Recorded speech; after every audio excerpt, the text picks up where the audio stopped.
তো এখানে যে মোবাইলটির কাজ করতেছি, আসলে এই ফোনটির প্রবলেম হচ্ছে, ফোনটি পানিতে পড়ে যাওয়ার পরে তো মোটামুটিভাবে আরকি শুকাইছে। তো শুকানোর পরও কাস্টমার বলতেছে যে চলছে কিছুক্ষণ। তো কিছুক্ষণ চলার পরে ফোনটি সম্পূর্ণ ডেড হয়ে যায়। তো এখন বর্তমান যে কন্ডিশন আছে ফোনটি, সেইটি হইল আপনার বিভিন্ন সেক্টর এখানে ক্ষতিগ্রস্ত হইছে।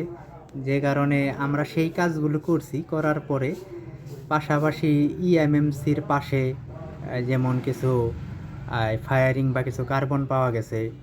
তো যে কারণে আরকি সিপিইউ এর পাশেও কিছু সমস্যা হইছে। যে কারণে আরকি আমরা এই দোনোটি আইসি খুলে রিবোলিং করব। করার পরে আশা করা যায় হয়তো ফোনটি ভালো হবে।